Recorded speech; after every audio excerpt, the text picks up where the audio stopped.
Recording in With the mics on progress. the back of the, yeah. Right.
think he's willing. He said we can work something out. Working maybe in the hardship. All right, we're going to get started in 3 minutes. You know who? Yeah, I know. That's good. I didn't either. I just stopped by and run my car through a car wash. This truck through the I'm gonna ride the car and then say, oh no, I need to gas up. 175 miles on that thing this week. Just work. I've got an appointment.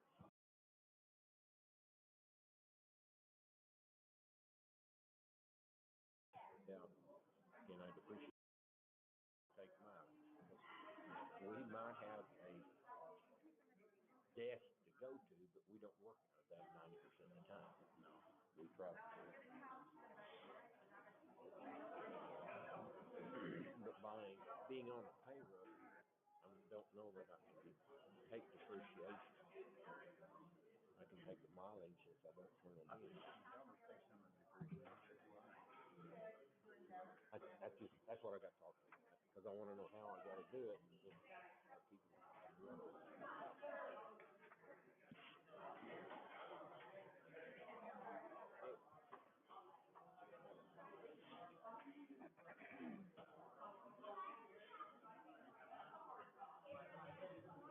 I guess you sure come take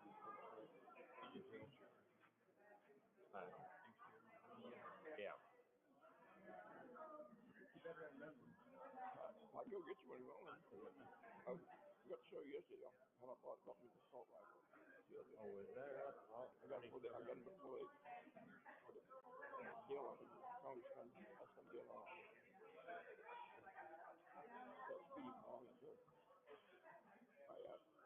Tool up there in the curve. Oh, yeah. Be the PMI. Oh, that wasn't the motor shop, was it? Be PMI, yeah. Yeah. I didn't know anybody's over there. Yeah, the gang shop. Concentrate farm in each other.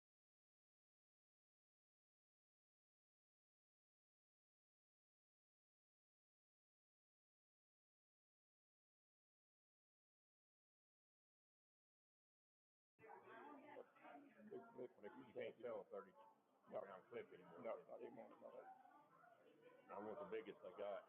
Yeah, I'm gonna get another one. What does it shoot? I don't remember. I got the shell. They got shells. 257. That's in my thing. All we do is shells and everything like solid. Shells are expensive. Yeah. Yeah. I'll get out there. Try to get out there and see it. It's nice. Maybe we got a listening session after this today. I got to take 1. Yeah. I got to take right down after I get done. You should be home somewhere Ready? 2 or so, you think? Ready? Holler at me when you're home. Ready. I'm ready.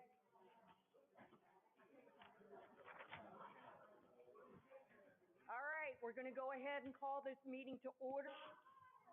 The April 20th Quapaw Nation Business Committee regular meeting. The time is 9:01.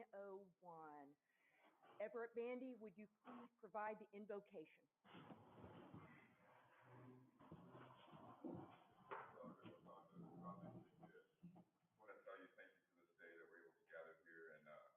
For our business committee to discuss these items of importance for our tribal people here, Father God. I just want you to bless each and every one of these folks that make their way over here, and bless our business committee as they're discussing these important matters. I ask you to be with all of our young children here, Father God, all of our tribal members who are sick, all of our tribal members who are in mourning, and all of our elders here, Father God.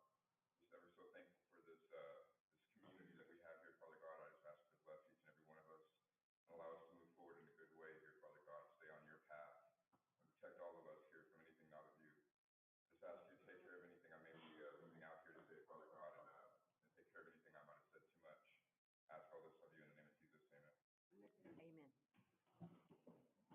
Secretary Treasurer Valier, will you please take roll call and declare quorum? Chair Susan, Present. Secretary Treasurer Valier, present. Member Mercer, Present. Member Davis, Present. Member Buffalo, Present. Member Gibbs-Water. Present.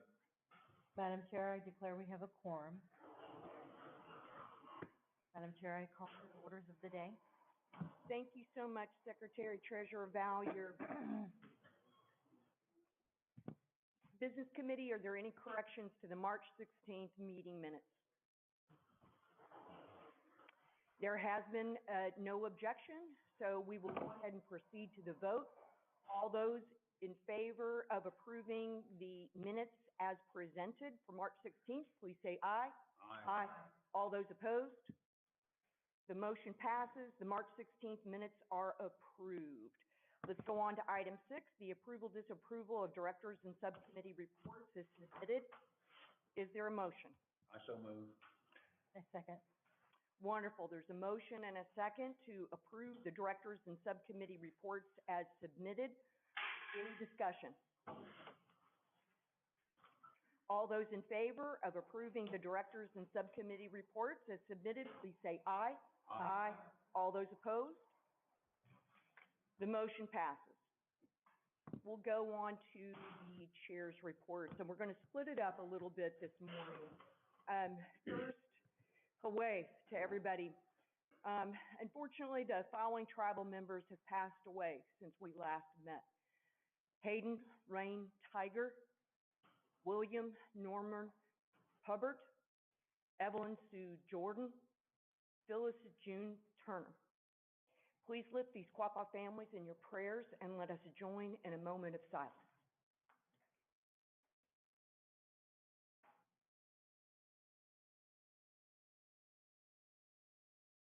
Gunnigan. We do have a few announcements this morning. So as everybody can tell, we're meeting here in the Title VI building so that the special election for the vice chairman, that seat happens in the community building today. We encourage all registered voters to please vote today. Vote, vote, vote. In-person voting is from 9 a.m. to 5 p.m. at the community building, and we're looking forward to a full BC with 7 members. Keep in mind the audio is not so great in this particular room, and we appreciate your patience, especially for those on Zoom. Member Davis, would you please give an update on the listening sessions regarding the Good Eagle settlement remaining funds? Thank you, Madam Chair. Last month, an overview was provided of the RSM Hogstraps analysis regarding the remaining funds from the Good Eagle settlement, about $21.4 million. The analysis was posted on the tribal website. Since that time, there's been 3 of 6 listening sessions and multiple closed sessions have been conducted. As a reminder, these listening sessions are your opportunity to both understand the analysis and communicate your unique concerns, questions, and recommendations to the Business Committee. The key questions we wish to hear from you are the following. 1, should the remaining funds be distributed to the Group 1 claimants or utilized to fund tribal member services or the beginning of a permanent fund? 2, should the total amount distributed include or exclude the legal fees included that all tribal members funded? 3, on what basis should the funds be distributed? This is where we need to discuss material differences in allocations between siblings, cousins, etc. in both Good Eagle Distribution 1 and 2. What might you recommend in doing the best we can to remedy this situation? We know it might never be made right for everyone, but the Business Committee does want your input so we can come to the best recommendation and approach possible. The listening sessions will be made available via Zoom and will not be recorded or posted on social media or YouTube. Again, these listening sessions are for Group 1 Quapaw claimants only. So far, the feedback from plaintiff Group 1 has been thoughtful, constructive, and fair-minded. The 4th listening session is scheduled for this afternoon from 1 to 3 in the same room that we're in at the moment, here at Title VI. The 5th listening session is April 25th from 6 to 8 in the community building. The 6th and final listening session will be May 11th from 10 to 12 in the community building. Once all the listening sessions are complete, the Business Committee will deliberate and report back to Plaintiff Group 1 on any decisions made or open items that require further discussion. Gonna go. Member Mercer, would you please provide a Ray property, home project update? Yes, Madam Chair. The Ray property is starting to come along real well now, and I'll leave the other part of it to James, who is here concerning the roads and all that. But on the homes, we have 5 homes standing at the moment. The SPI, which is doing the construction on the homes, has cleared their schedule now, and they will be doing nothing but building homes in Quapaw Nation until we get all 19 of these homes in place. Number 1 and number 3 are ready for paint, and after that will be floor trim and cabinets. 2 and 4 need siding, and then the sheetrock is coming in for those 2 this coming week, so they'll get sheetrock in them. Let's see, we've got pads ready now for 14 homes, so as quick as they can kick them out, we're ready for them to go up. They should finish the rest of the pads within, I think, the next 2 weeks. Heat and air is good through others. We have electric, to the best of my knowledge, hooked up to 2 of the homes at the moment. And we'll have number 5 in the dry this coming week also, so all 5 of those are ready for interior work at any time. And that's pretty well about it. The only thing I'd like to add is there is, you guys might remember for the food sovereignty garden, there was basically a survey presented for people to vote on what the name of the property should be. The same thing will be done for the Ray property subdivision as well. So we look forward to hearing what those options are and welcome tribal member input and votes on what you think that particular residential property should be named. The last announcement is the Powwow Grounds improvement progress continues. There are indeed issues with our contractors right now that we are actively addressing to ensure readiness for this year's powwow. Okay, so I just wanted to get that out there. The business committee attended the following events this last month. There was a native nursing recruitment seminar with NEO that was really good, and there's going to be some continued follow-up with that. Additional funding becoming available specifically for native nursing potential students. There was also an overview of Quapaw affiliated items with Musée, DeKey, Branley, sorry, I apologize, while they were here in Quapaw, and a Quapaw dinner was hosted. The First American Museum fundraising event that was hosted by the Peoria tribe, a couple of us attended that. The Miami Chamber of Commerce Women in Business Luncheon, that was their inaugural session, and additional ones will be scheduled, so it was a really good event. Member Gibbswater will give an update on the National Museum of American Indian 1818 Quapaw Treaty Rotation event in Washington, D.C. earlier this month. Member Gibbswater? So on April 3rd, the Quapaw Nation Business Committee, along with Executive Director Edward Bandy and Communications Director Barry Linda, traveled to Washington, D.C. to take part in the Nation to Nation exhibition and installment of the Quapaw Treaty of 1818. Located at the National Museum of the American Indian and accompanied by the National Archives Administration, the group met early morning at the museum to see the treaty before installing. As we made our way to the room, we all were pretty overwhelmed with a profound emotional sense of history, not only for the treaty, but we stopped for a moment of silence to honor the ancestors who had taken part in the signing and the difficult times that they had to endure. After we opened with a word of prayer and thanked all the parties who had a hand in making the event possible, we made our way to the exhibition floor to see the installed treaty.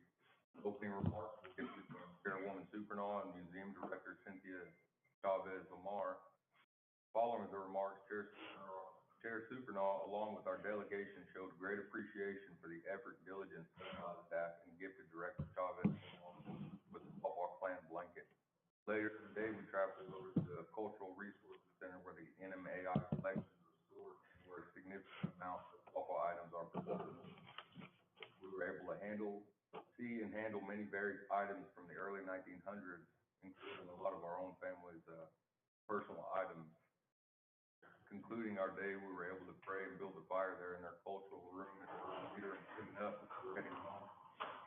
Now, under great pressure from the U.S. government, Principal Chief Heckaton, along with other chiefs and headmen of the tribe, signed the Treaty of 1818, roughly 30 million acres of land and goods and merchandise that were valued at $4,000, along with promised goods and merchandise that were valued at $1,000 on a yearly basis. The treaty was signed and ratified on August 24th in St. Louis during the presidency of James Monroe. This was the first treaty signed by the Quapaw and the start of the worst times in our history. Now, we know the hardships of travel, but would like to encourage any who can possibly make their way over and see the treaty in person, or perhaps take a little time to research it on the internet. It's in the smallest words that I can express the feeling of being able to see our ancestors' little mark on a treaty, being blessed that our bloodlines and our people survived the hard choices that had to be made at the time. We'd like to thank once again the staff of NMAI and NARA and individuals who traveled over for the understanding, care, and preservations of our treaty history and our cultural items. Thank you. Thank you, Member Gibbs-Water. Member Buffalo will provide an update on other meetings held in Washington, D.C. that week. On the second day after the museum visit, the business committee traveled to the Congress and the Senate, the House of Representatives and the Senate, present information on the bear settlement. And I might say that Chairman Simpanaw did a great job, even excellent, presenting our position. We visited with Senate committee members, staff of Indian Affairs, Democrats and Republicans of both. We realized at the time we were there that Congress was not in session, but we also knew that the staff members of the congressmen are really the ones that make the decision and tell the congressman what to do. We visited the office of Congressman Josh Chain, Republican of Oklahoma, Senator James Lankford, Republican of Oklahoma, Senator Mark Wayne Mullen, Republican of Oklahoma, Office of Congressman Ryan Zink, Montana, Senator John Hoeven, Republican of North Dakota, and the Office of Congressman Paul Rez, Democrat of California. They all expressed positive support. We recommended to their bosses after the presentation. I think we all came away with a good feeling that there's a slim chance a bear may go this Congress, but a better chance in the next Congress. And I think we all come away with a positive attitude that the bear settlement's moving along. Thank you. Thank you, Member Buffalo. In addition, there was a two-day Native Nation Institute seminar that we'll hear more about from the Constitution Committee. It was a really good seminar, and Native Nations does such a great job. Secretary Treasurer Valier will describe the investiture of Sarah E. Hill as United States District Judge that she attended last week. Secretary Treasurer? Thank you, Madam Chair. Judge Sarah E. Hill is a Cherokee Nation. She was a Cherokee Nation Attorney General. President Biden nominated Judge Hill to fill the U.S. District Court seat previously held by Claire Egan, who has taken senior status. Her as a district court judges are nominated by the President and confirmed by the United States Senate. As stated in the Constitution, the Senate Judiciary Committee typically conducts confirmation hearings for each nominee.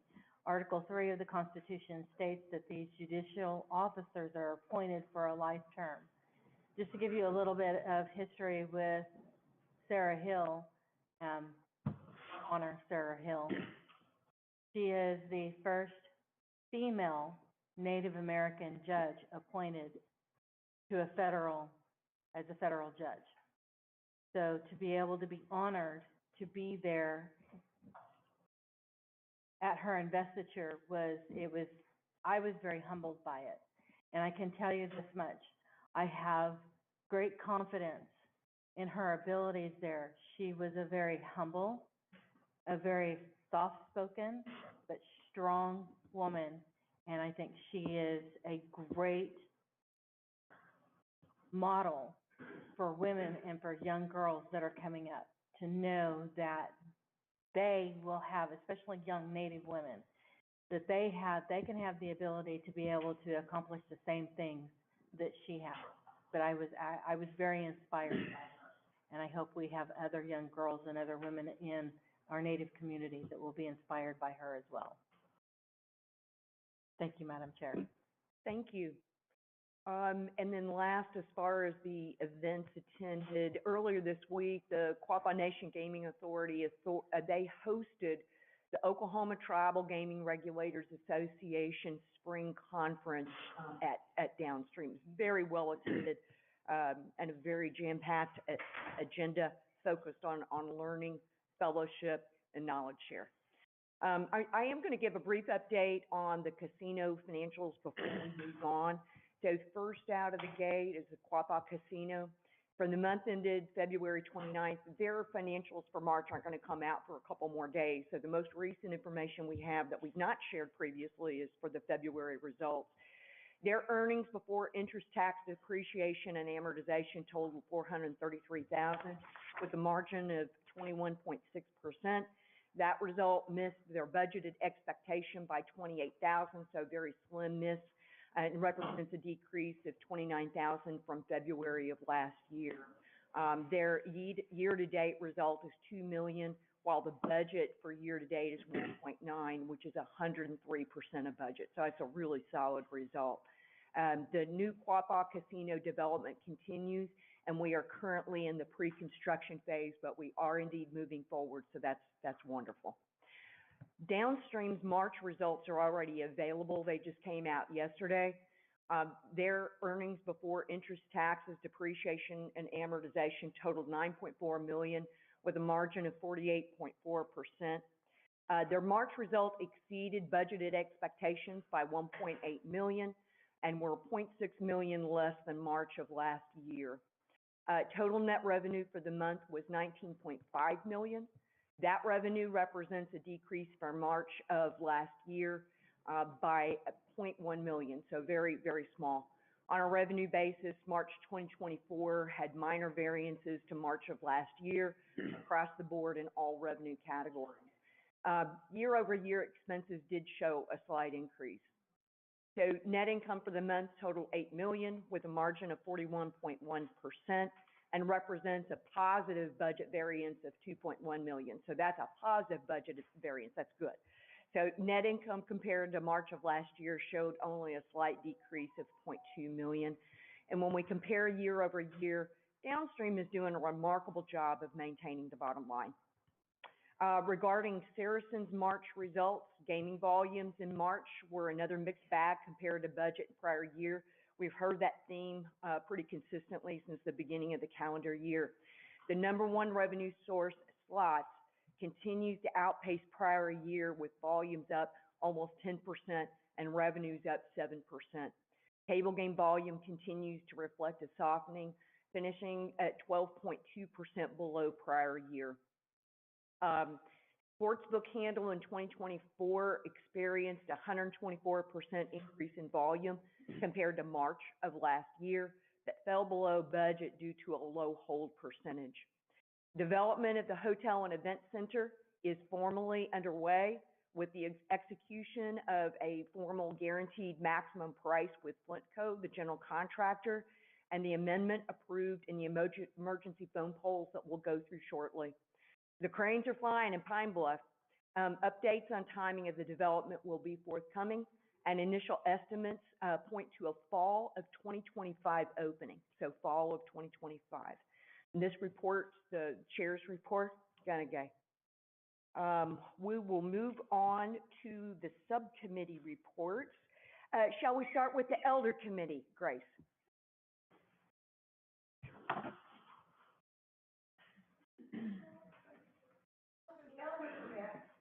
On April the 4th, we about the new development, the new housing development down the street.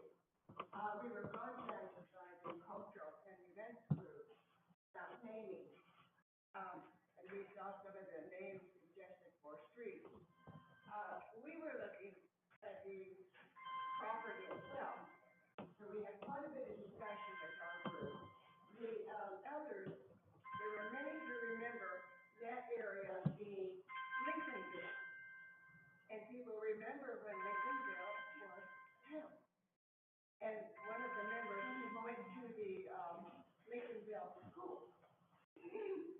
So, this is our contribution to the name, and I understand it will be about later on. Lincolnville Heights, ACIGHTS, or West Lincolnville. So that was Callie stopped by, John had talked to us earlier about interviews. Some of our people did participate in interviews that were being conducted.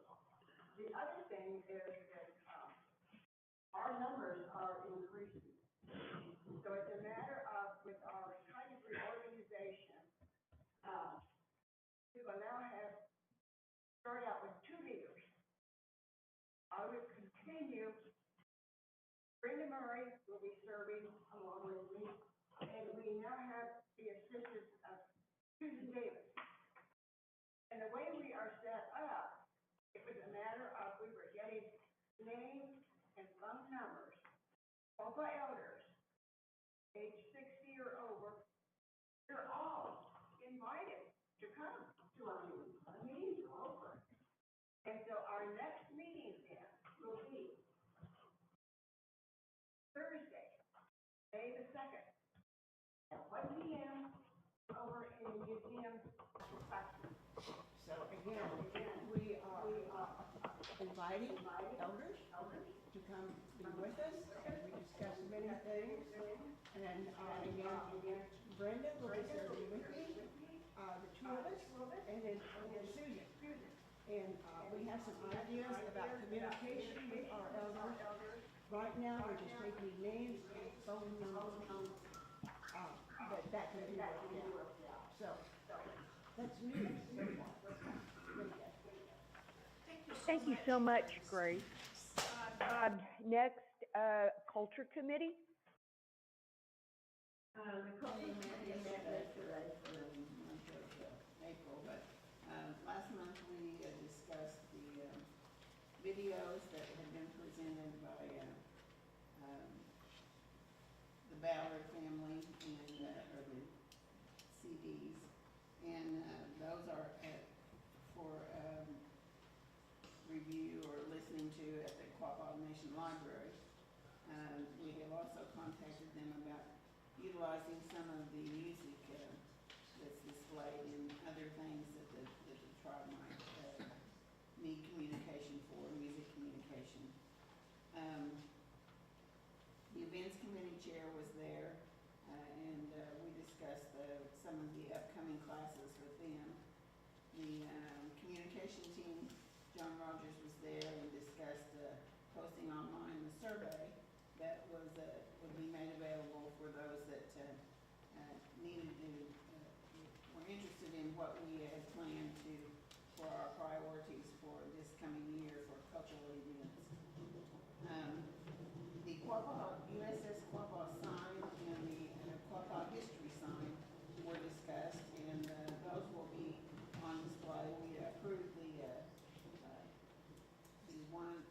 the USS Quapaw sign was already made, unbeknownst to us in a previous meeting, but it will be erected, as well as we reviewed a mock of this history sign, and it will also be, the estimated cost of that is $622 using all seasons. And as we don't have a budget, I guess that will be taken up with the business committee. And we approved both of those signs, and the grammatical words and the color words need to change, but that's taken care of. We also reviewed the museum brochure, and even though it seemed to have gone through several different groups of people, there were some mistakes that needed to be finalized, so that's been taken care of. The Catholic Ford planter that was, on display at, the parking lot of the community building, was removed. I guess they needed it for, parking reasons, but it should have been put back where it was initially. So it was moved back to the original location, which was over, in a grove of trees, about 10 feet from where it stood initially over by the, old Catholic school. And, we appreciate the maintenance of individuals doing that with great concern and, for where it had been and where it needed to go. The Miami Summer Recreational Program was discussed. They're having a Native American Heritage Day where most of the tribes in the area were presenting. And we passed on that information to the events committee, and they reported to us yesterday what they're planning on doing. They will be attending. I also plan to attend to put forth the culture of our tribe to some of the children in the area that attend this summer program. It's usually, in the past, I know of the program as my dad used to drive the school bus for it, but it's a very effective program. A lot of kids attend, and it gives them something to do in the summertime. It's real positive. We also talked about the record names. That was brought up. We took a vote. There were suggestions after the list that we received. And we submitted 3 options that got the most votes from the cultural committee. I'm not going to try to repeat the Quapaw language, but the first one means Quapaw community. The next one means glittering or shining redstone, because the homage was a ruby mining company that operated there. And then Light Town, and that was in homage of it being the first site that had electric lighting. So those were the 3 from the cultural committee. And our next meeting was yesterday. Our next meeting will be May the 17th, I think it is, at 1 p.m. in the classroom next door. If anyone would like to attend, they're more than welcome. Thank you. Thank you, Barbara. The Constitution Committee?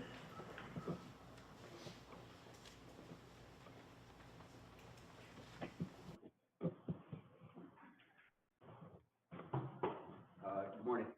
The Constitution Committee has had a Native Nation Institute seminar on April 6th and 7th, 2 weekends ago, and it was fantastic. It really affirms in a lot of ways that our committee is on the right track. We're asking the right questions, and we're taking a healthy, strong approach that we would want for our governing document.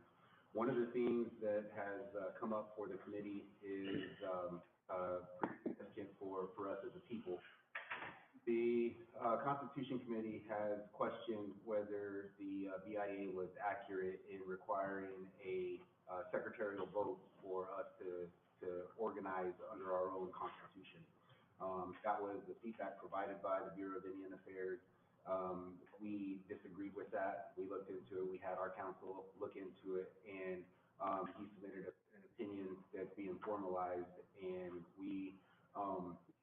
we're going to be moving forward without a secretarial vote, and that's significant for us, because what it says is that we have every right to govern ourselves. These are things that we've known, right? But we are pushing back against the oppressor, if you will, saying this is still our right, and we're going to organize the way that we see fit. So for us, it's huge. With that being said, we are changing a little bit of our approach.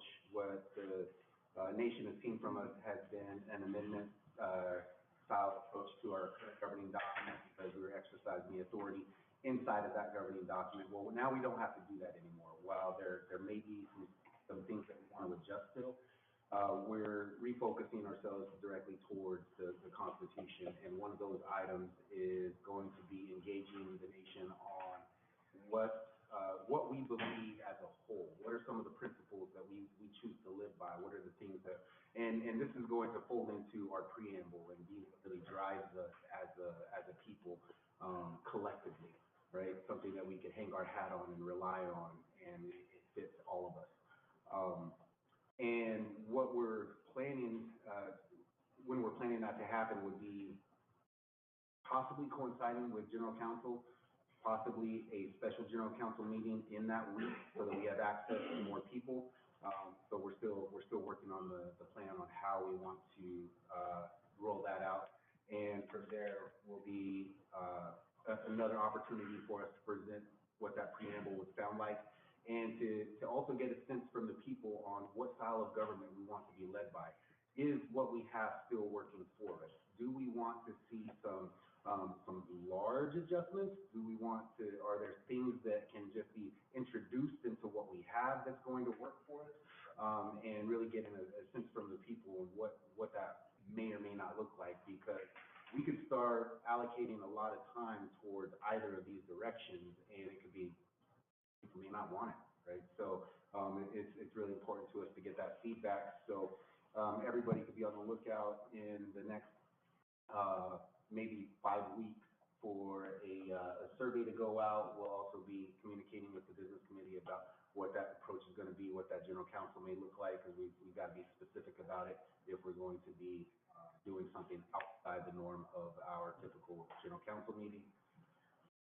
Whew, it's a lot, but it's big stuff. And I believe that's it. One question for the business committee.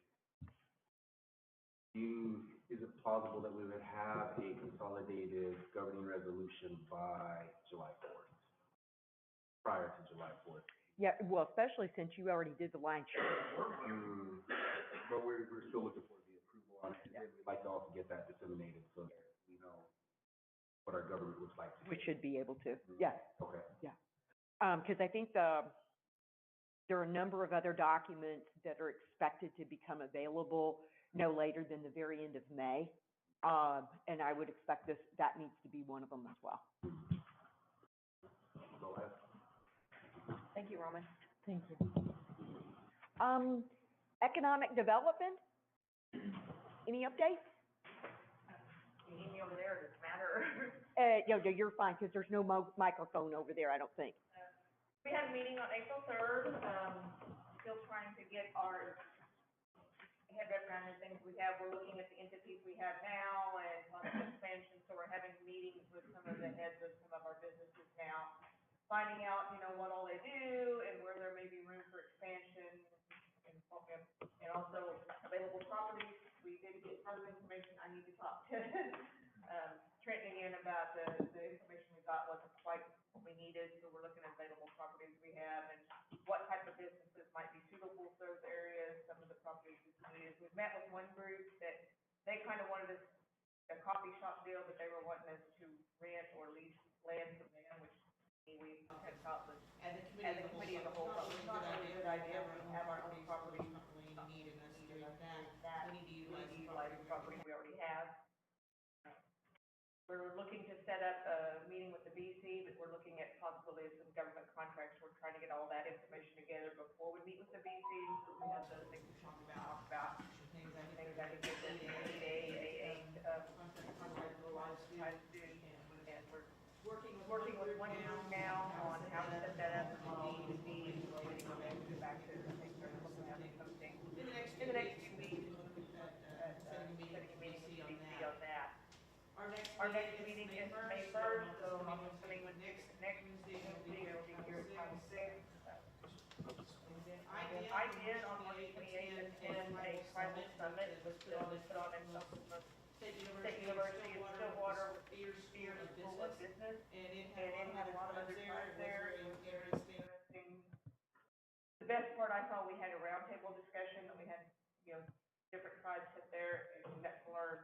Basically, what we learned is we're all facing the same obstacles and the same struggles right now.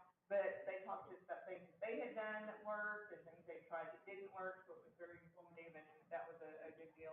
The Spears School of Business is offering some certification programs and all in tribal gaming in other areas, so, of course, part of it, they're wanting to get money, they want you to pay for the certifications, but for some of us that are behind in some of the gaming, rules and regulations of tribal stuff, it's probably a pretty good area to look into. Thank you. Are there any other, subcommittees that would like to report out this morning?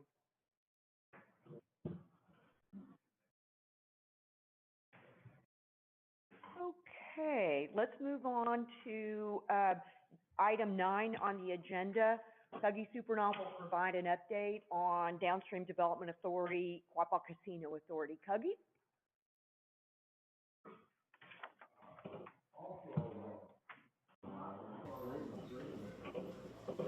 We met this morning, and we only have one grievance filed, but it's not, we don't feel like it's under our jurisdiction, so we don't have any current grievances filed. On the downstream development, things are going pretty well. What we are doing is, and we'll meet this afternoon at 1:30, and we're trying to identify areas where we can cut expenses and increase the income in different areas. But it's kind of a difficult thing because the DC has done a good job of watching that in the past. So finding and identifying areas is not an easy thing. But we will be talking about some today that we think we can cut expenses and increase the income. And some of that will be in executive session because it's proprietary information. On the Quapaw Casino Authority, the construction of the new casino is in the design phase, and the BC started with that, so they're going to follow through to the completion. We do have one area that we're trying to look ahead on, is what to do with the old building. Some uses would keep it under the casino authority, and some uses, I guess, it might revert to the BC to watch after. So, but there's nothing been decided about that. That's just something that we're considering. That's about it for me. And Peggy, that meeting is at 1:30? 1:30 this afternoon up at Downstream? Yes. Wonderful. Wonderful. Calumet. Thank you. Thank you.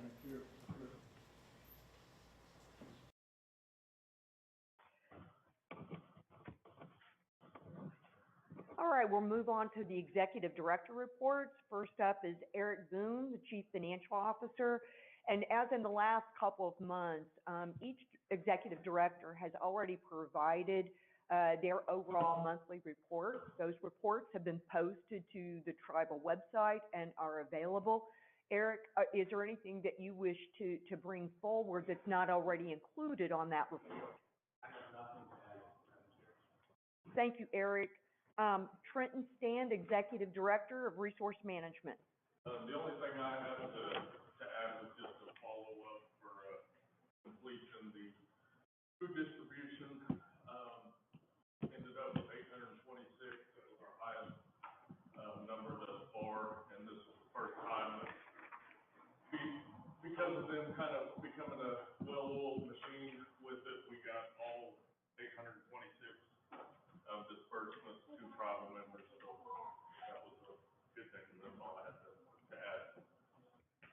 That is fantastic. Thank you, Trenton, and to the entire team. I know that you guys have it really very efficient for people to actually pick up the distributed meat, so it's wonderful. Thank you. James Dawson, Executive Director of the Quapaw Facilities Authority.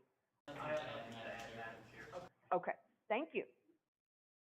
Steve Stand, Executive Director, Tribal Member Services. I lost you, sorry. Could see where you were.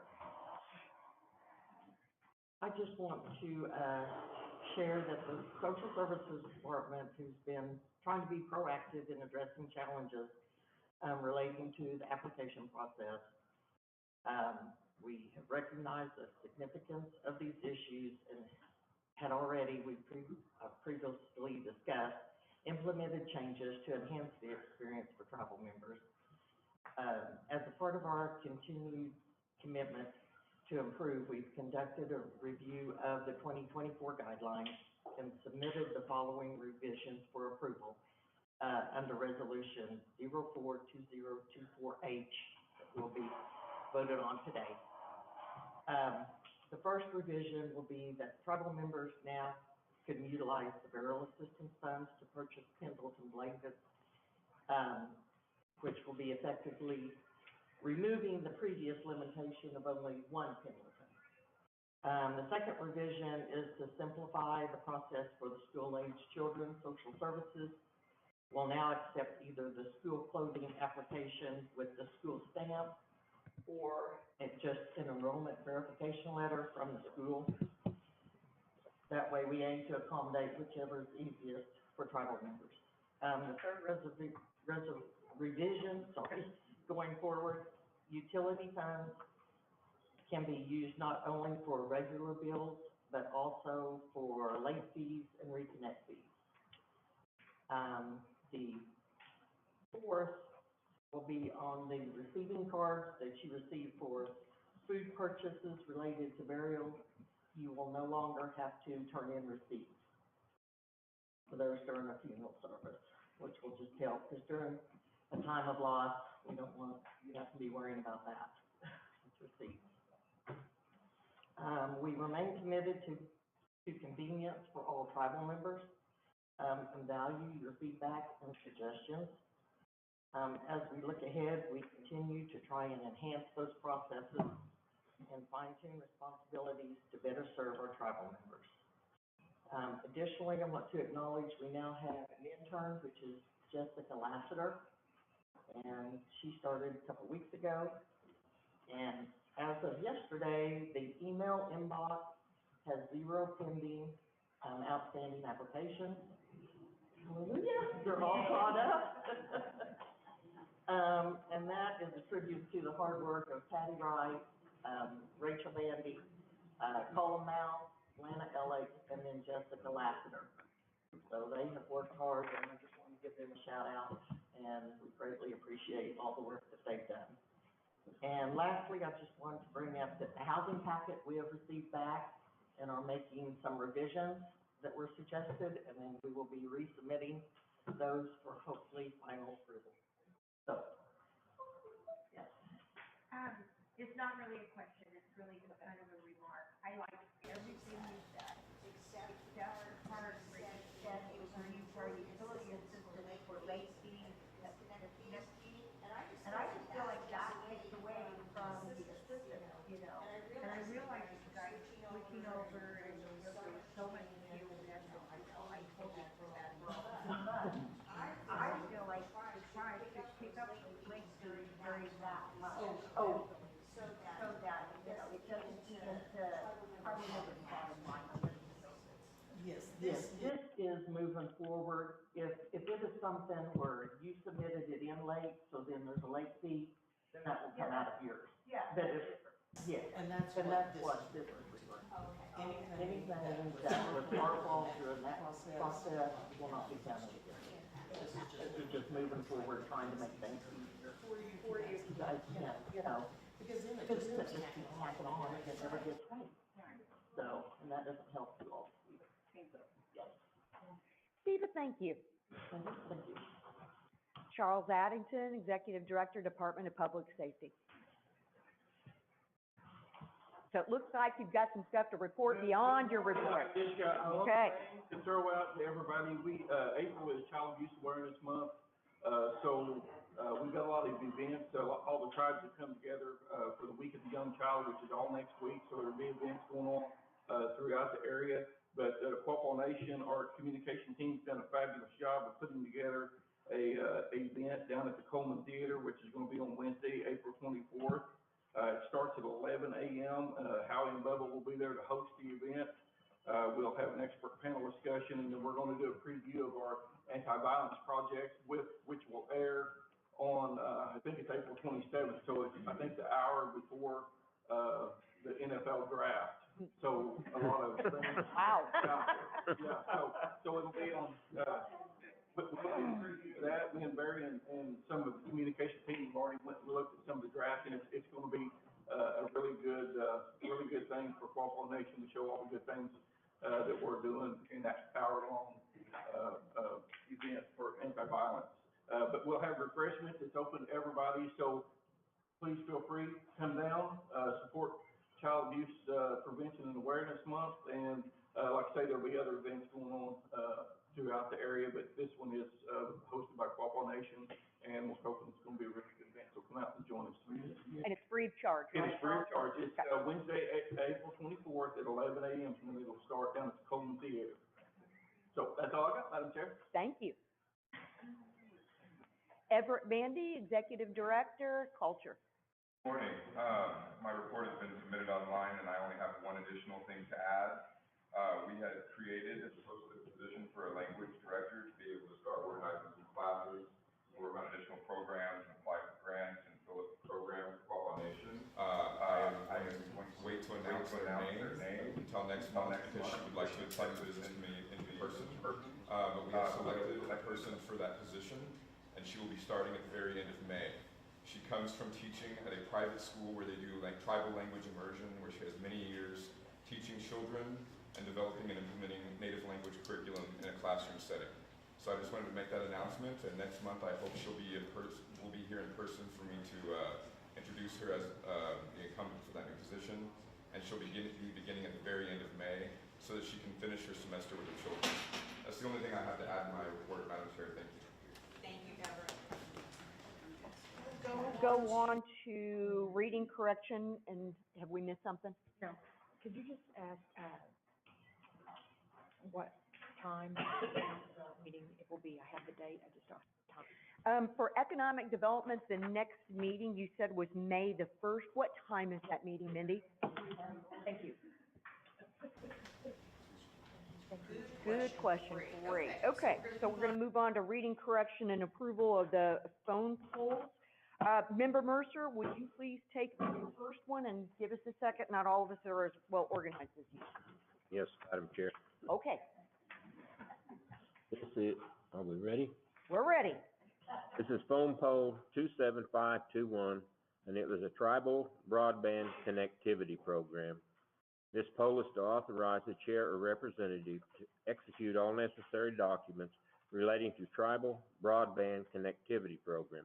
The poll was an emergency because the document had to be approved, signed, and submitted before the Intertribal Council meeting on Wednesday, the 22nd of March. It was approved, the count was 6, and the approval was 3/19/2024. Great. Member Buffalo, would you please take the next one? Poll number 27615. Name of the poll, purchase request for EMS ambulance. Poll is for replacing the wrecked and totaled FAR EMS ambulance utilizing the insurance money and some money from the general fund. This is deemed an emergency because of the availability of the ambulance and not having it bought out from underneath the nation if we wait until BC meeting on April the 20th. The vote was 6 approval and was certified on 3/28/24. Thank you, Member Buffalo. I'll go ahead and take the next one. It's 27705. It's the approval of amendment number 3 to the credit agreement pertaining to Saracen. This is, was authorization for myself, Member Davis, as well as Member Mercer, as members of the business committee or officers of the borrower, authorized and directed to, 1, negotiate, execute, and deliver in the name and on behalf of the nation, the authority, the borrower, and the guarantor, each of the amendment documents, together with any amendments or modifications to the forms of the amendment documents. The reason it was actually sent to a phone poll is it had a deadline of April the 4th by 9:00 a.m., and we found out about it the afternoon of April the 3rd, and if you recall, that was the day of the treaty unveiling, so we had to take emergency measures to get this one accomplished. The approval count was 5, 1 abstain. It was approved and it was certified on April the 5th. It took a little bit longer to get it completely through the electronic process. Secretary Treasurer Valier, would you please take the next one? Thank you, Madam Chair. This is poll 27709. The name of the poll is approval of consulting agreement with PACE Companies. This is for approving an engagement between Quapaw Nation and PACE Companies LLP. This was sent to a poll to facilitate the approval so that meetings could take place this coming week. The approval is, the count was 6. The decision was approved. It was certified on April 5th of 2024. Is there a motion to approve the emergency phone polls? Madam Chair, I so move. I'll second. Great. So we have a motion on the floor to approve the phone polls. Is there any further discussion?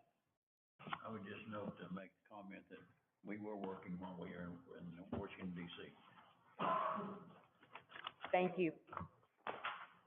There be no further discussion, we'll proceed to the vote. All those in favor of approving the phone polls, please say aye. Aye. All those opposed? The phone polls are approved. We're going to move on to new business. Member Davis, would you please take the first one? Yes, Madam Chair. Resolution number 042024-A is a resolution to authorize payments to the restricted landowners for the use of a scale house and scales within the trust restricted land located under the jurisdiction of the Quapaw Nation, and to authorize the execution of the permit on behalf of the Quapaw Nation. The Quapaw Nation Business Committee supports the revocable use permit for the use of the scale house and scales by the Quapaw Services Authority of the Quapaw Nation in cooperation with the United States Environmental Protection Agency to assist in cleanup efforts of the Tar Creek Superfund site. The term of the permit stands for 1 year for an annual rental from June 1, 2024 to May 31st, 2025. This will be divided amongst the individual restricted/trust landowners based on their proportionate share of ownership. Therefore, be it finally resolved by the Business Committee of the Quapaw Nation that the tribal chairperson or an authorized representative of the Quapaw Nation is hereby authorized to execute a permit for the use of the scale house and scales to promote tribal self-determination and such other uses as may be determined, including commercial operations acceptable to the permitter of the allotment. Madam Chair, I so move to adopt resolution number 042024-A. Second. So we've got a motion on the floor to approve resolution 042024-A. Is there any further discussion? All those in favor of approving resolution 042024-A, please say aye. Aye. Those opposed? The motion passes. Member Giswater, would you please take item B? Resolution number 042024-B. A resolution to modify the FY 2024 budget. Whereas the business committee wishes to modify the capital plan with the FY 2024 budget effective May 1, 2024, and therefore be further resolved that the business committee hereby approves amending the capital plan within the FY 2024 budget effective May 1, 2024. Madam Chair, I so move to approve resolution number 042024-B. Second. We have a motion on the floor to approve resolution 042024-B. Is there any further discussion? All those in favor of approving resolution 042024-B, please say aye. Aye. All those opposed? The motion passes. Member Mercer, would you please take item C? Yes, Madam Chair. Resolution number 042024-C. This is a resolution to approve the governance charter of the Ottawa County Emergency Communications Center. Whereas this governance charter will provide an administrative structure as to how the City of Miami, Ottawa County, E911 Trust Authority, and the Quapaw Nation will together provide the best possible dispatch service to the people of Ottawa County. Therefore, be it resolved, the Ottawa County Emergency Communications Center will maximize the efficiency through shared resources, increase sustainability through operational efficiency, informing, sharing where applicable, unified data backup and recovery, and other services focused on improving security and compliance with federal, state, and tribal public safety standards from a single shared facility. Madam Chair, I recommend we approve resolution number 042024C.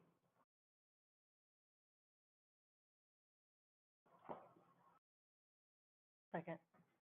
So we have a motion on the floor to approve resolution 042024-C. Whew. All right, is there any discussion? The one thing I would like to point out on this is basically the Ottawa County Consolidated 911 Center. So the new emergency, the EOC that was constructed over in the industrial park. There has been an incredible amount of collaborative work on the part of the county, the 911 board, the City of Miami, the nation, our technology team, our CFO, and I just wanted to thank everyone for getting us to this point.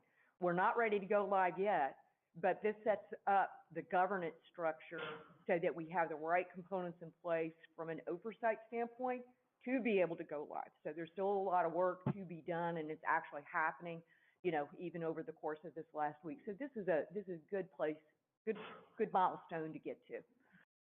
Is there any further discussion? All those in favor of adopting resolution 042024-C, please say aye. Aye. Aye. All those opposed? The motion carries. Member Buffalo, would you please take item D? Yes. Resolution number 042024-D. A resolution to authorize Wina Supinall, Chair, to sign the U.S. Department of Energy State and Community Energy Program Rebate Grant Letter of Intent.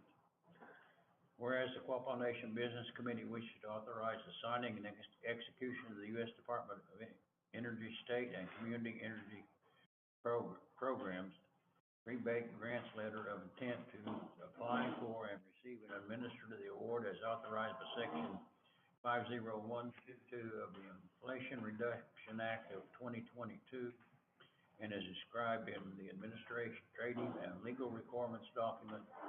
Now therefore resolved, the Business Committee authorizes Wina Supinall, Chair, to sign and execute the SCEP Rebate Grant Letter of Intent. Madam Chair, I move to adopt. Second. We have a motion on the floor to approve resolution 042024-D. Is there any discussion? All those in favor of approving resolution 042024-D, please say aye. Aye. All those opposed? The motion passes. I'll go ahead and take the next one. It is resolution number 042024-E. It's a resolution to approve the Titus Hills Reynolds Love Fee Letter Agreement. So the agreement is regarding this particular Titus Hills Reynolds Love firm representing JS Consultants and Associates, LLC in litigation in Ottawa County District Court. And the Business Committee desires to approve the agreement effective immediately upon its execution by the last party to sign. Therefore, be it resolved, the fee letter agreement between the nation and Titus Hillis Reynolds Love firms is hereby approved, and further that the chair is hereby authorized to execute and deliver such agreement on behalf of the nation. I would move that we approve resolution 042024-E. Second. Is there any discussion? I did want to point out on this particular one, this is a law firm to basically hopefully bring to a close litigation that's actually been underway for a multitude of years. This would be a very good thing for the Quapaw Nation. Because of their long-standing history of representation, They were deemed to be the most appropriate party to represent the nation's interests without having to backtrack and get another firm up to speed. Any further discussion? All those in favor of approving Resolution 042024-E, please say aye. Aye. All those opposed? The motion passes. Secretary Treasurer Valier, would you please take F? Certainly. Resolution number 042024F, a resolution approving the programmatic agreement between the U.S. Army Corps of Engineers, St. Paul, Rock Island, and St. Louis districts and the Quapaw Nation. Whereas this agreement is regarding the process for compliance with Section 106 of the National Historic Preservation Act for undertakings related to the Upper Mississippi River Restoration Program Habitat Rehabilitation and Enhancement Projects and the Navigation and Ecosystem Sustainability Program, and whereas the Quapaw Nation Business Committee desires to approve such agreement effective immediately upon its execution by the last party to sign in the interest of protection our nation's valuable and irreplaceable cultural and historical information and resources. Therefore, be it finally resolved that the programmatic agreement between the nation and the U.S. Army Corps of Engineers, St. Paul, Rock Island, and St. Louis districts relating to Section 106 components and undertakings in the aforementioned districts is hereby approved, and further, that the chairperson is hereby authorized to execute and deliver such agreement on behalf of the nation.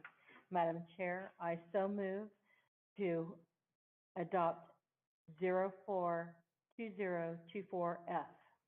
Second. Great. We have a motion on the floor to approve and adopt 042024-F. Is there any further discussion? All those in favor of approving Resolution 042024-F, please say aye. Aye. Those opposed? The motion passes. Member Davis, would you please take item G? Resolution number 042024-G is a resolution approving the purchase of patient reporting software. Whereas the Fire and EMS Department is in need of patient reporting software to allow the department to bill for services provided. The nation currently has an informal agreement with a local hospital system to use their software, but that agreement is no longer in the best interest of the nation. Having full control of our own software fully exercises the nation's sovereignty and ensures robust operations. Having solicited qualified vendors and performed due diligence in accordance with current policy and ensuring sufficient unencumbered funds exist, and therefore it be resolved that the attached purchase request for patient reporting software is approved by the Quapaw Nation Business Committee. Madam Chair, I would so move to adopt resolution number 042024-G. Second. We have a motion on the floor to approve resolution number 042024-G. Is there any discussion? All those in favor of approving resolution 042024-G, please say aye. Aye. Those opposed? The motion passes. Member Gibbs-Water, would you please take item H? Resolution number 042024-H, a resolution approving the revisions to the 2024 Social Services Guideline for Quapaw Nation Social Services Department.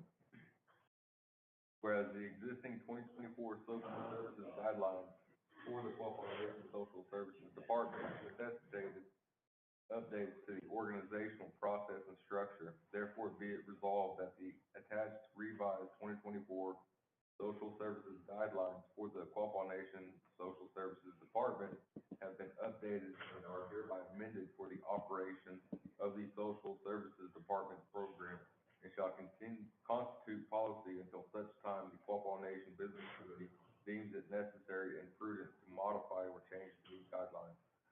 Madam Chair, I so move to approve resolution number 042024-H. We We have a motion on the floor to approve resolution number 042024-H. Is there any discussion? All those in favor of approving resolution 042024-H, please say aye. Aye. Those opposed? The motion carries. Member Mercer, would you please take item I? Chair. Resolution number 042024I. This is a resolution approving the pragmatic agreement between the Federal Emergency Management Agency, the Louisiana State Historic Preservation Officer, the Governor's Office of Homeland Security, and Emergency Preparedness and participating tribes. Whereas in anticipation of or in the immediate aftermath of an event, impacted communities and the state of Louisiana and/or affected tribes may conduct critical preparedness responses and recovery activities to safeguard public health and safety and/or to restore vital community services and functions before, during, and/or following an event. And whereas FEMA programs in the state of Louisiana shall be administered in accordance with the stipulations of the programmatic agreement to satisfy FEMA's Section 106 and Section 110 responsibilities for all resulting undertakings, and effectively integrate historic preservation compliance considerations into the delivery of FEMA assistance.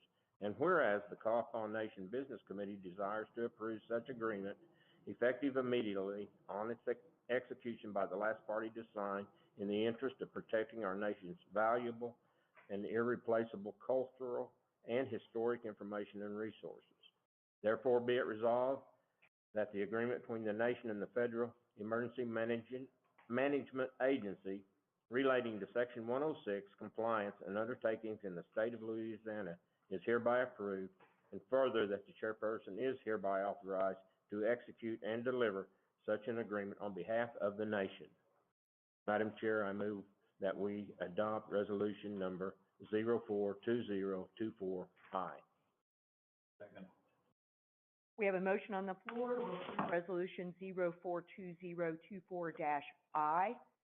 Is there any discussion? I did want to point out that both for this programmatic agreement, as well as the one referenced in the use-based document, assuming this one gets approved as well, it will get posted. The detailed documents, they're lovely, 43 pages and 76 pages respectively, will be placed up on the tribal website. Is there any further discussion? All those in favor of approving resolution number 042024-I, please say aye. Aye. Aye. All those opposed? All right, the motion passes. Member Buffalo, would you please take the last one in new business? Yes. Resolution number 042024-J. A resolution approving the purchase of a Hyundai HL980A wheel loader. Whereas the Quapaw Service Authority is in need of a wheel loader for superfund remediation projects. The unit is needed due to increased workloads to meet EPA and department deadlines. Having solicited qualified vendors, perform the due diligence in accordance with current policy and ensuring sufficient unencumbered funds exist, and now therefore be resolved the attached purchase request for a Hyundai HL980A wheel loader is approved by the Quapaw Nation Business Committee. Madam Chair, I move to adopt. Second. We have a motion on the floor to approve resolution 042024-J. Is there any discussion? All those in favor of approving resolution 042024-J, please say aye. Aye. All those opposed? The motion passed. Okay. Great. That gets us through new business. We're going to go ahead and proceed to item 13 on the agenda, donations. I'll actually go ahead and take the first one. The organization is KCC Ministry Team Haven Kelly. Is there anyone in the room to speak to this particular donation? Okay, I'll go ahead and do my best. They are asking for a donation of $500 to $1,000 The tribal member's name is Haven, and wanted to reach out to as many businesses and corporations in hopes of obtaining a donation that will assist in their mission trip to San Jose, Costa Rica. They'll have the opportunity to engage with local churches to conduct community outreach and participate in a work project that'll have a lasting impact on the local community. They're very appreciative for any contribution or any donation that we may approve. I would like to move that we approve a $500 donation for this endeavor. Second. We have a motion and a second to approve $500. We'll go into the discussion. Might there be any questions or concerns for the BC that will help our evaluation?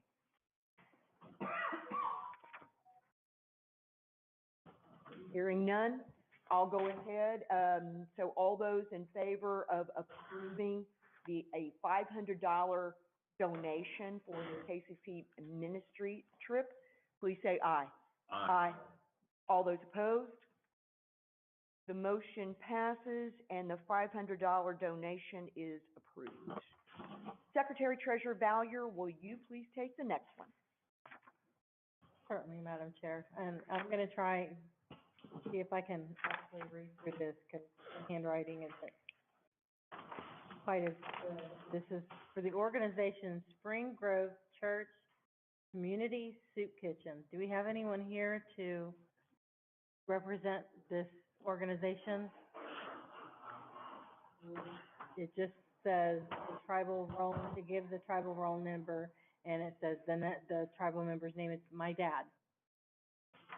So we're not sure exactly who that was. Oh, Christy Harding. Looks like I think that's right. Harding? Is Christy Harding here? Or anyone else? Okay. We'll try and do it some justice. Okay, this is a request for Galena Days in Galena, Kansas. They state that they have a setup. They've set up a booth in the past 2 years, and it was made possible by the Quapaw Nation. They provide free meals to the local community every Thursday and provide food boxes. They're requesting a donation of $800. They state that the Quapaw Nation will be recognized through signage at the event and on Facebook.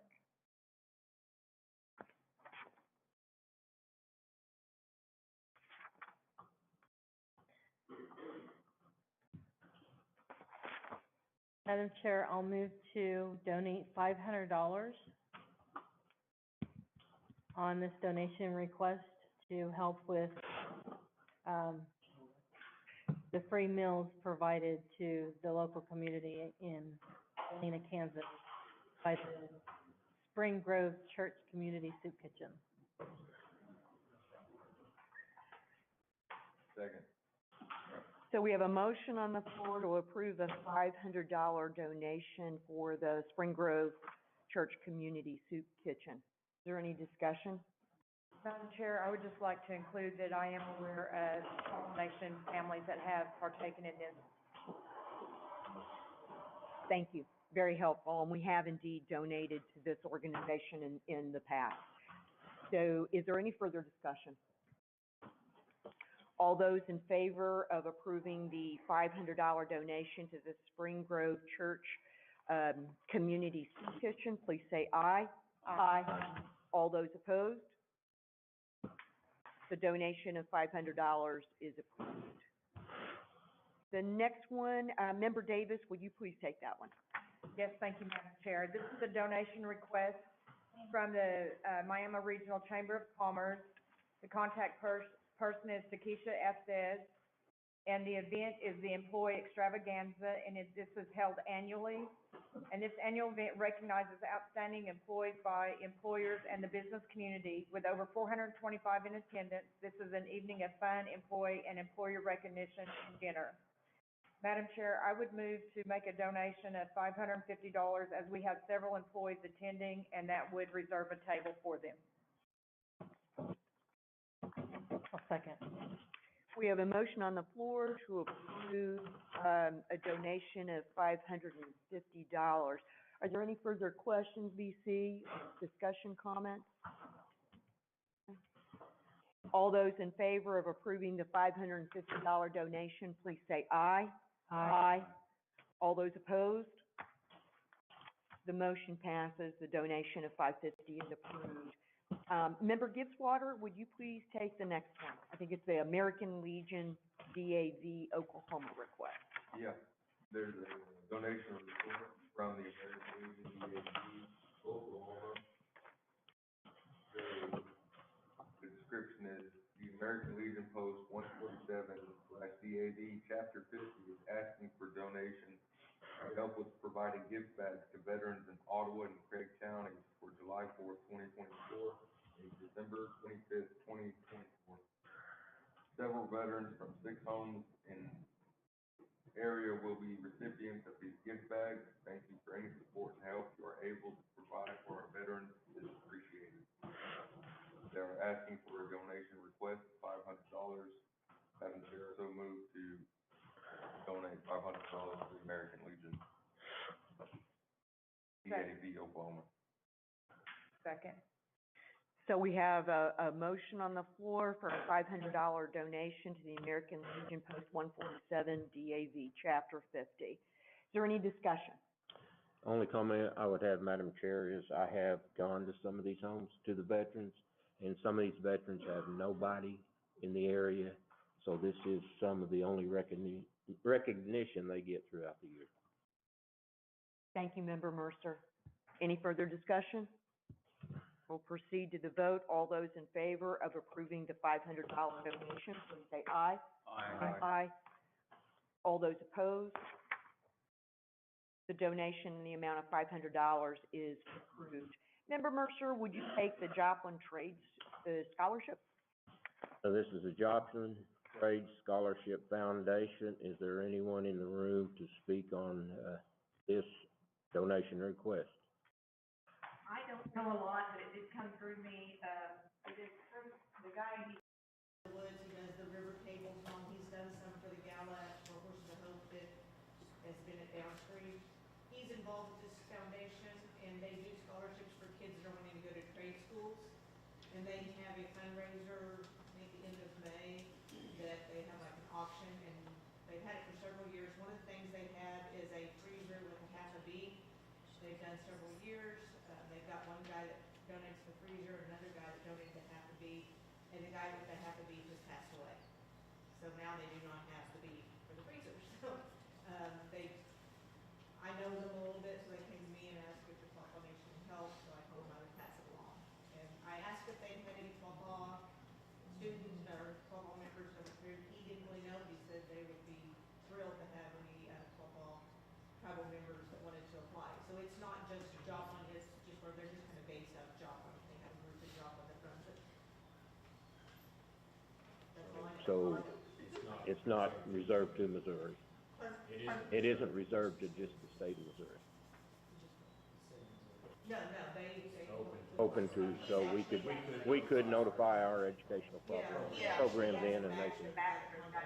So he was, they're just kind of their biggest group, and they have their fundraiser in Joplin because they draw more people that way. The request is for $1,500, which equals a side of beef. And Madam Chair, I would recommend, since we normally do $500 donations, that we donate $500 certificate or however to help assist in the purchase of a side of beef. And second. So we have an motion on the floor to provide a $500 gift certificate, presumably to the Quapaw Cattle Company. Yes. To support this. Is there any further discussion?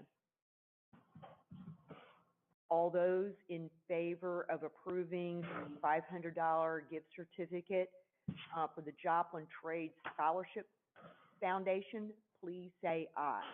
Aye. Aye. Those opposed?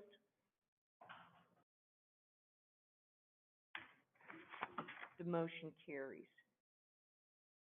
I'm just making note that it's a gift certificate. Okay. Member Buffalo, would you please take the next one? This donation request from the Boys and Girls Club of Ottawa County. Contact person Mackenzie Garst. They're requesting a donation of $1,000. This summer program, which supports over 250 local youths from 5 to 18 years of age who receive breakfast, lunch, and afternoon snack daily and go on various field trips throughout the region. There are 27 enrolled Quapaw children who attend the summer club. Your support would mean the world to the kids and assist in providing them with safe and supervised learning during the summer. Madam Chairman, I would move to donate $500. Second. We have a motion on the floor for a $500 donation to the Boys and Girls Club, Ottawa County. Is there any additional discussion? All those in favor of approving the $500 donation, please say aye. Aye. Those opposed? The motion carries. I'll go ahead and take the next one. So this is a donation request for the Native American Church. Thank you, Julia, for submitting this.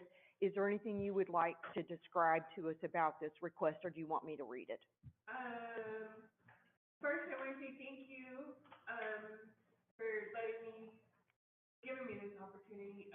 Most of what I was requesting of the donation was, helping our supper, after our Christmas supper, for our visitors, for our members.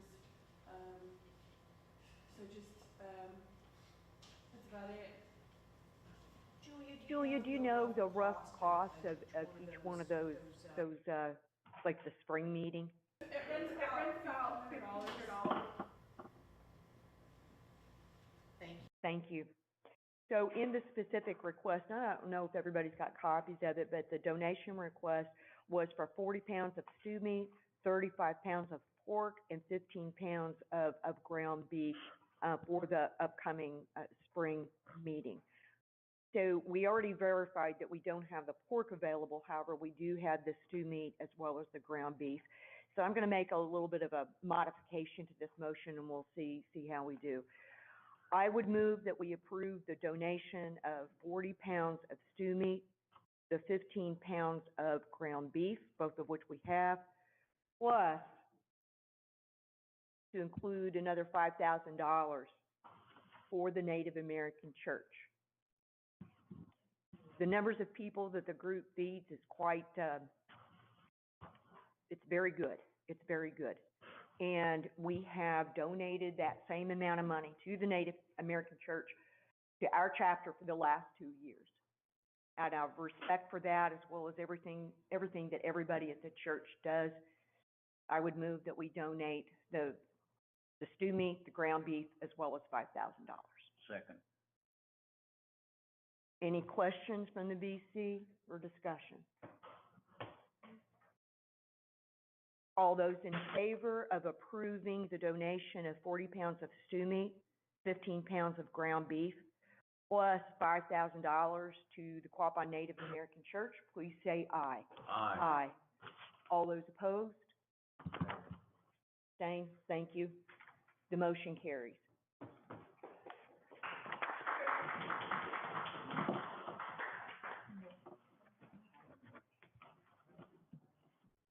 All right, we've got Secretary Treasurer Valier, would you take the Dirt Divas?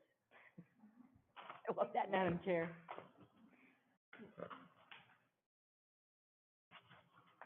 One Blue Rose Thomas Dirt Divas. The contact person is Dixie Valentine. Do we have anybody here to represent the Dirt Divas? I have a small note here. It is from Blue Rose Thomas at the top. It's her aunt, Molly Rupo, works over here for the higher education department. wants to send her apologies for not being able to be here in person and talk, but she is currently at her nephew's baseball game.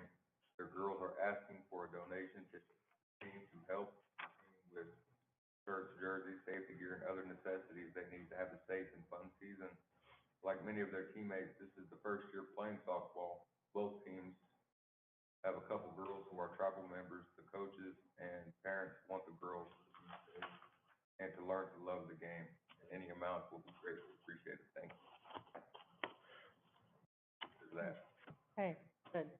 I'll go ahead and read the description here. The Dirt Divas 10U softball team is requesting a donation to sponsor the girls softball team so that they can keep the cost low on purchasing softball shirts and equipment. Some players don't have the necessary infield safety equipment needed to be able to participate. They're requesting a donation of $500. Madam Chair, I move that we donate $500 to the Dirt Divas. Great, we have a motion on the floor for a $500 donation to the Dirt Divas. Are there any questions, BC, or discussion points? All those in favor of approving the $500 donation, please say aye. Aye. All those opposed? The motion passes and the $500 donation is approved. The next one are the Lady War Dogs. We got some really good team names. Oh, I'm sorry. Am I supposed to take that one? Oh, no, Member Davis, sorry about that. This was a donation request for, that came to us from Easton Adara Stewart with the Lady War Dogs. The contact person is Kimberly Vine. The donation request is in the amount of $500, and again, it's with the Miami Area Girls Softball League. We do know that there are tribal members that play on this team, and the Lady War Dogs 12 and under is requesting a donation to help the team with shirts, equipment, and safety gear for them. Madam Chair, because we have confirmed that there are members that do play on this 12 and under team, I move to donate the amount requested of $500 for the 12 and under Lady War Dogs. Second. We have a motion on the floor to approve a $500 donation to the Lady War Dogs. Is there any further discussion? All those in favor of approving the $500 donation to the Lady War Dogs, please say aye. Aye. All those opposed? The donation in the amount of $500 is approved. Member Gibbs-Water, I think you're going to take the last two. Yeah. We have a donation request from a Kenna Herrera. Kenna Herrera. She's requesting any amount, and she's much appreciative of any amount, but she is requesting our support with a donation towards her upcoming BPA competition in Chicago, Illinois. Attached.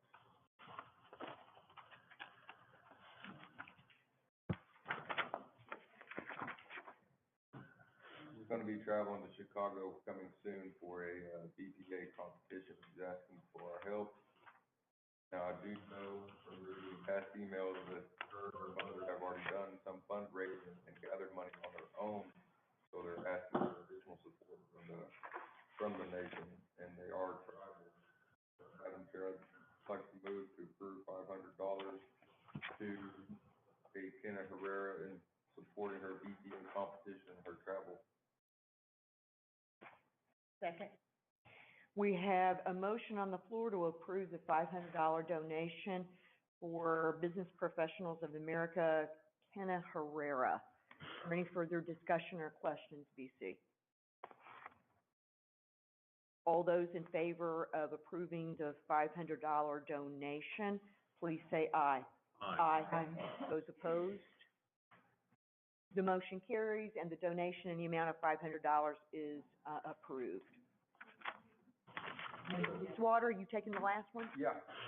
The next donation is from Kenna Herrera's mother, Melissa Herrera, which the BPA competition trip, the Business Professionals of America, requires that Kenna be chaperoned by a parent or legal guardian. So it's not one of those deals that you can just sign a form and send your kid on a field trip. You have to go with her. So and she's asking for any amount, and that's appreciated as well. So, Madam Chair, I'd like a motion to remove that we approve a donation of $500 to help her mother with the travel expenses.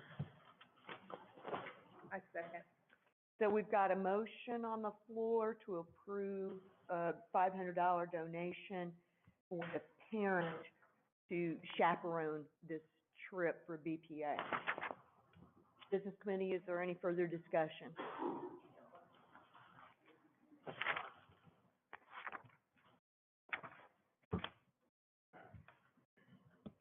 All those in favor of approving the $500 donation for the chaperone, please say aye. Aye. All those opposed? Nay. Nay. Do you have a count, Brent, or do we need to? Probably need to do a hand. All those in favor of the $500 donation, please raise your hand. All those opposed?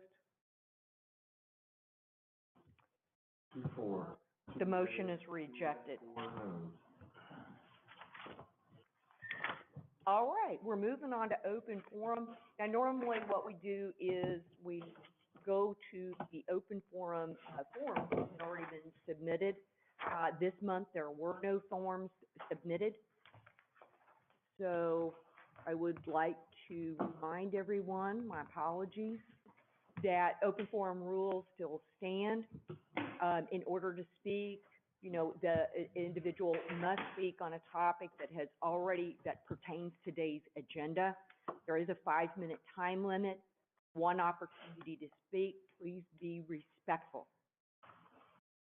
Is there anyone who would like to speak during open forum? Betty Gadsby. Does it pertain to? It's wonderful. Wonderful. I got it right. Okay. So, it's kind of a complaint, I guess I'm, maybe you noticed that, but we have over $10,000 today in donations.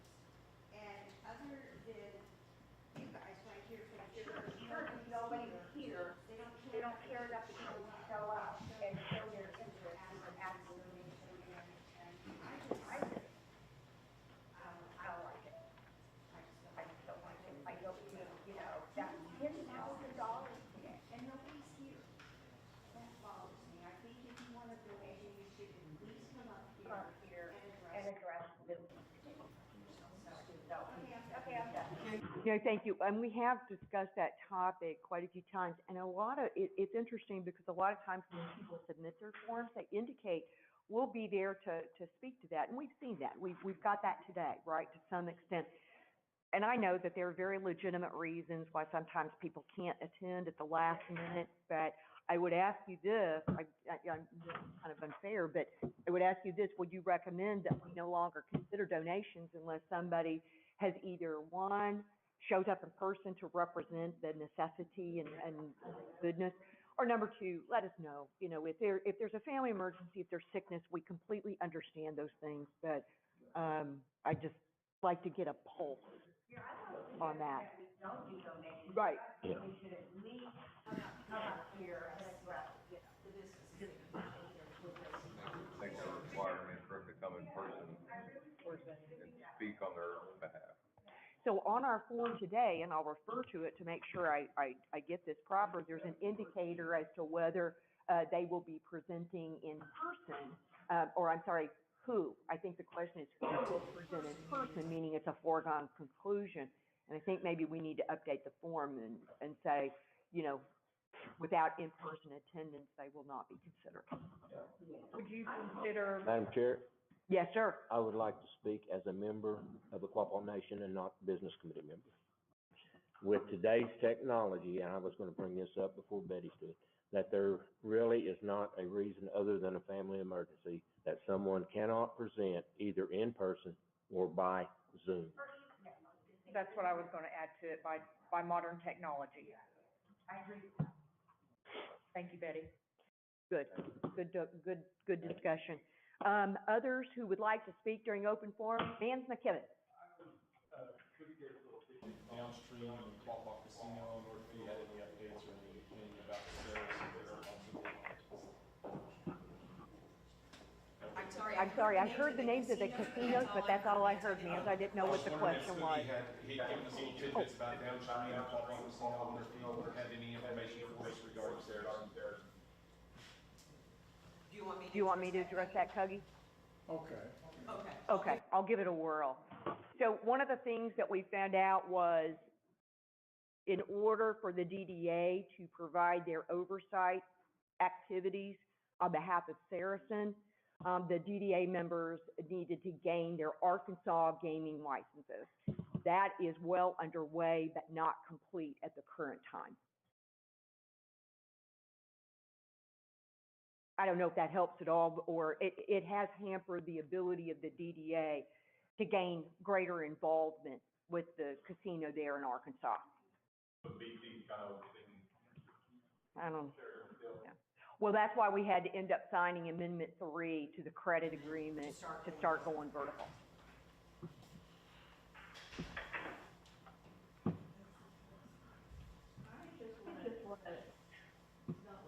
Excuse me, Brenda Murray. I'm supposed to state the name.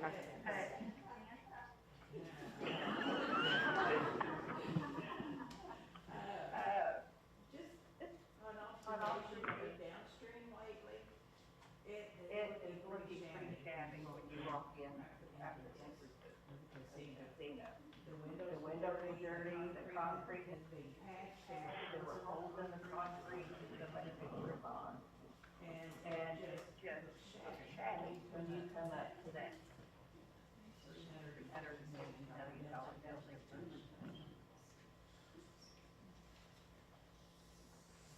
Cuggy, I don't know if you could hear that question, but Brenda was sharing her observations that downstream was looking a little shabby, especially there at the casino entrance. I don't know if there's anything you'd like to address on that. Well, I heard what she said. I stay there a lot. I guess you can find what you're looking for.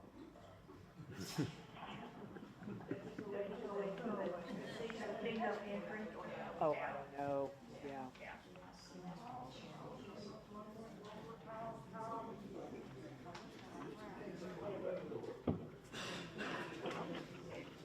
Brenda, we do know that certain capital improvements were already approved as a part of the 2024 fiscal year plan. I don't know if sidewalks, I know that there have been some repairs, especially at the hotel entrance. Not so familiar if the same case is true over by the casino entrance. New carpeting on the gaming floor, things of that nature, but there is a pretty extensive quarter by quarter capital improvement plan specifically for downstream. It looked like it rained mud, which it did, but, I mean, how much does it cost to have windows washed? Right at the entrance of the doors. Yeah. Are there others who would like to speak during open forum? Ms. Grace. I just wanted to mention, for those of you who may remember, Cindy Whitebird passed away. She'd been living in California, but again, she passed away, so she was a member of our community. Thank you, Chris.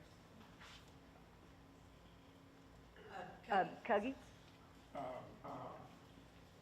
I may not know what I'm talking about, but I understand that we've got 4 or 5 white buffalo, and that they are genetically pure and not mixed with.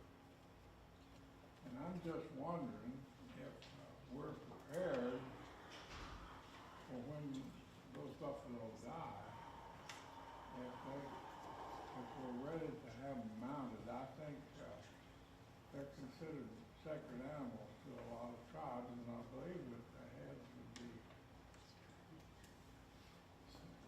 readily sellable if we prepared them for mounting. And now, well, I said, I may not know what I'm talking about. Maybe you've already prepared for that. I just wondered.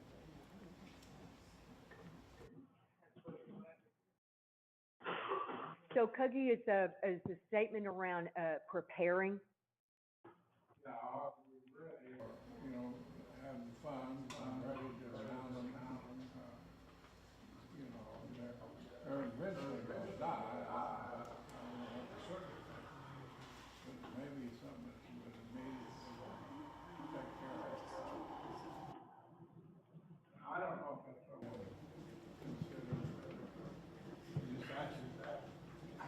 I genuinely do not know, Cuggy. I don't know, perhaps somebody else on the BC is aware, yeah.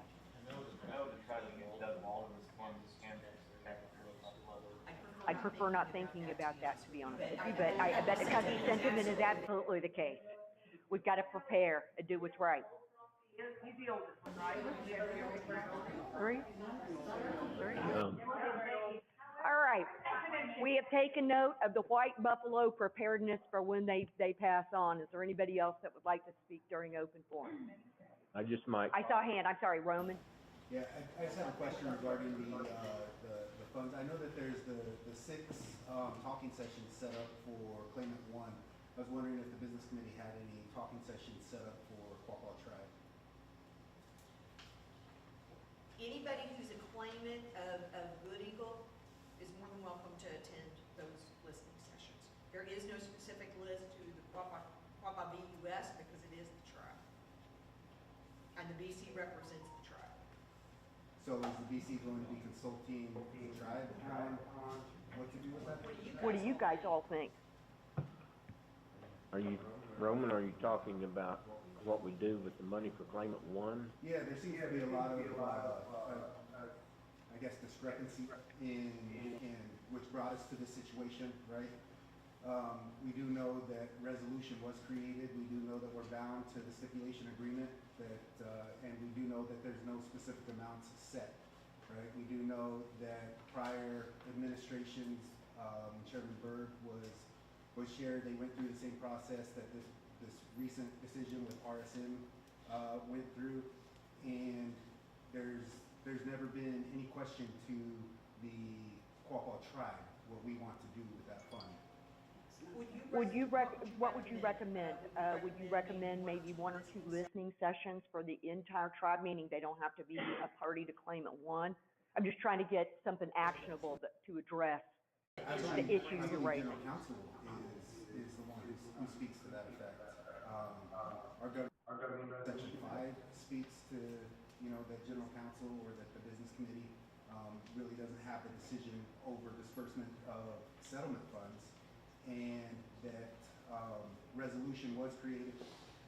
The stipulation agreement said that the Quapaw tribe was to handle the payout, and that the resolution that was duly created following or in accordance with that had the amount paid out, and that amount, when it was transferred from the trust fund that the U.S. demanded into our account, represented the receipt of payment or the receipt of disbursement to Quapaw tribe, in my opinion. Again, I'm not a lawyer, but that has been paid, and as that $39 million was paid to the tribe, that is general counsel's decision on what to do with that. So are you, I'm trying to make it actionable, are you recommending that this matter be brought up before general counsel?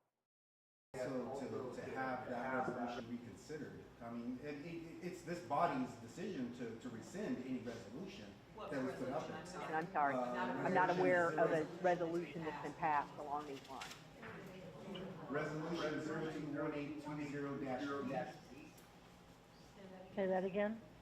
021820-D. This was signed by John Berry and Vice Chair Callie. Are those The ones that established the trust accounts and the other accounts at Bank of Oklahoma? This established to distribute the payments from to those Got it. who were in receipt, and also distribute payment to Quapaw tribe. Okay. That's it. Just something to consider. Good input. Thank you, Roman. Hi, Grace. Hi, Grace. Yes, just to add to what Roman was saying, it was I had heard that there was a resolution that was passed when Joseph and God were leaders. But yes, some monies were to be set aside for the Quapaw tribe or Quapaw Nation, but part of that money was to go towards the legal fees. That was kind of and I'd have to go back and look for that. That was It was even longer ago. Yep. But there was one. on how the money would be, allocated. And some money was, yes, to go to the Quapaw, or how it was to be distributed. So.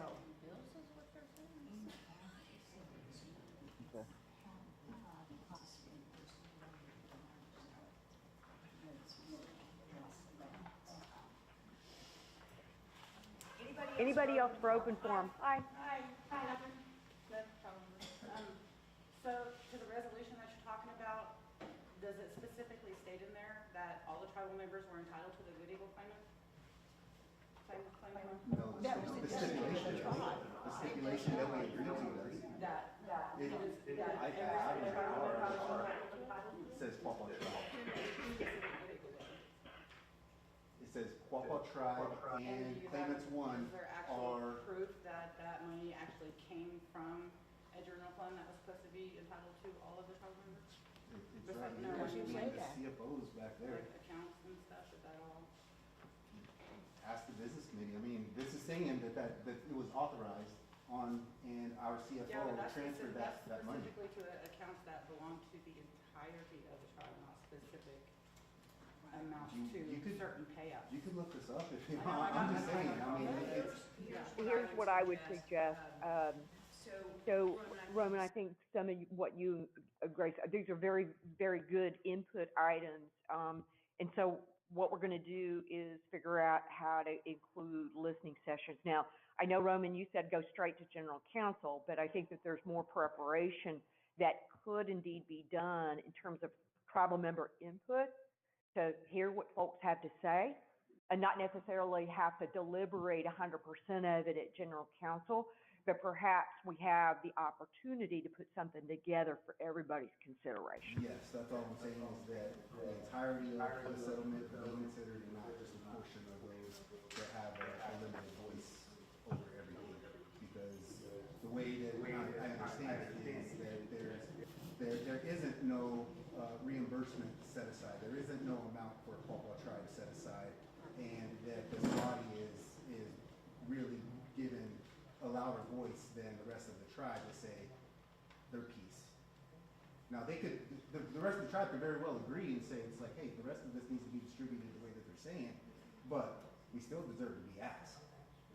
And just for the record, my mom is a part of the people, you know, so I mean, this isn't a bias. But can I request whoever brings that up and wants the nation to decide on it, that they actually have the black and white proof to back up that the entire nation has a claim to our Good Eagle money?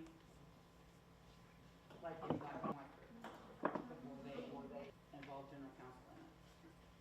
Thank you. Thank you. Anybody else? Madam Chair, if I may regress to Brenda's comments.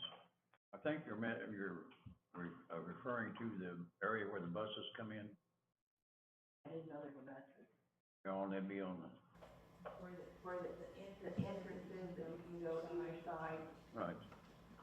Okay, on the one side where the buses come in, there is quite a few broken pieces of concrete through there. I almost tripped on one the other day. Well, this was on the other side. Well, I don't come in that side. I will agree that where the buses come in, there's broken concrete, there's holes in it, and it's definitely a hazard. So I just want to add that to your statement. Okay. Thank you. All right, is there a motion to, let's see, hold on. Get out of order. We're done with open forum. Member Gibbswater, would you close it out? Yeah.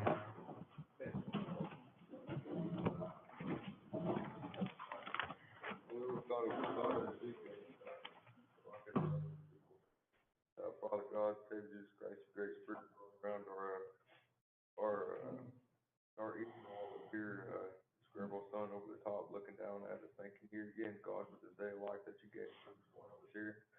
That the sun can come up over the top of us and look after us and take care of us. Asking us to look after all of our elders, all of our young people, everybody in between here like that. Asking you to bless our health and their well-being here through their lives, that they can always take care of themselves the way that they need and want, in any kind of manner that they need and want here.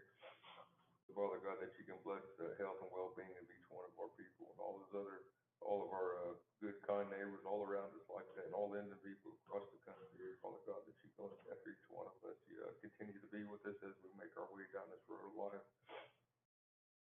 Just asking you to look after us here again, that promise that you gave to us, that we can come together and talk to you and not ask anything of you here, God, like that, that you look after us and take care of us here. Thank you for being the good kind Father that you are to us here. We appreciate and love everything that you do for us, that you continue to do for us on a daily basis here, that you might overlook me being so little here in this life here again, Father. Don't mean to be or say or do anything but before you like that, to be used through you like that, Father. Thank you here again. True love you and appreciate it. Amen. Amen. Madam Chair, I move to adjourn. Second. All those in favor of adjourning, please say aye. Aye. Those opposed? We stand adjourned. Thank you, Brent.